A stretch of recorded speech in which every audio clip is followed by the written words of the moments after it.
Hello guys, welcome to Lems Gadget Zone. So sold tayo guys ng PSP kay Sir Daven. So payment received na through GCash. Sir, ito yung PSP na inabil mo. So meron yan 250 plus games. So isa-isahin mo na lang sir. I-check.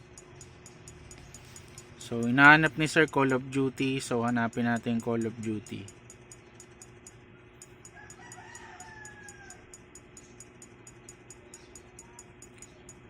Yan. Halos lahat po ng top games ng PSP naka-install na po dyan. So ang susolid ng mga games dito kompleto na, may pambata, may pangmatanda. So all ages. Kung may mga pamangkin kayo or kapatid na bata. So ito sir, meron din tong emulator Nintendo tsaka Game Boy. Marami ring games sa loob yan sir. Yan. So, sobrang, ito yung Call of Duty sir na hinahanap mo.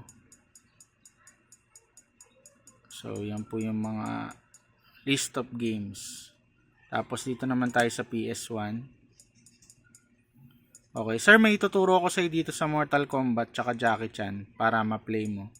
Or if ever may mga iba pang PS1 game na not working, may trick ka lang na gagawin. Okay sir, for example itong Jackie Chan Stunt Master. So like ko itong tinuturo sa mga client ko na nag-a-avail sa akin. So hold mo lang tong R sir, tapos press mo lang tong circle kapag ipi-play mo. So wait mo lang sir, may magpa-pop up dyan sa screen.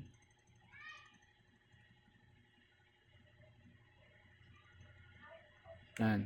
So pag nakita mo yan sir, pipiliin mo lang yung 3.52 pops. Tapos, pe-press mo lang yung X button. So, pagka-press mo nyan, sir, automatic ilo-load niya na yung game. So, antayin lang natin. So, nag-load na yung PS1 game, sir. So, ganun lang gagawin mo, sir, in case na may hindi gumana na PS1. Ganun lang yung pipindutin mo. So, applicable lang yun, sir, sa Jackie Chan tsaka Mortal Kombat Trilogy. Usually, sa mga midway games yun, katulad yan, midway.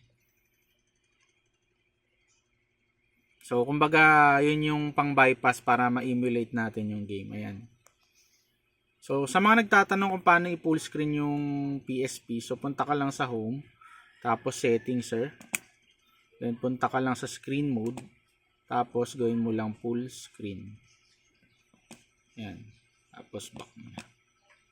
Back. Ayan. So, full screen na yung PSP natin. PS1 sa PSP. Okay, so yan, Jackie Chan Stunt Master. Okay, so yan sir, so bunutin natin charging sir, nakita mo naman naka-red. So pag binunot natin, okay naman yung charging nya. So kapag exit, quit game, punta ka lang dito sa home button, tapos quit game, tapos yes. So ito pala yung kasama yung charger sir, tapos may crystal case na pong nakakabit. So 128 gig yung inabil ni sir na PSP. Yan. Tapos sir, kapag gusto mo naman i-check yung mga battery percentage, punta ka lang sa system. Tapos system information, sa battery information para makita mo yung charging. So 100% naman na siya. Okay, so para ma-check naman yung mga buttons na working, punta ka lang dito sir sa internet browser. Tapos press X lang natin. Ayan, tatest lang natin yung analog. So, ayan sir, pansinin mo, hindi naman siya gumagalaw ng kusa. Tapos, para ma-check naman natin yung mga buttons. Ayan. So, ayan, okay naman lahat ng buttons niyan sir. So, functional lahat. So, kung gusto mo sir, ikaw na lang mag-test din sa'yo. So, volume. Tapos, select. Start. Yan. So, home na test ko naman na kanina. So, ganun lang sir. So, yun lang. Waiting na lang ako sa rider sir. Salamat sa tiwala. Thank you po.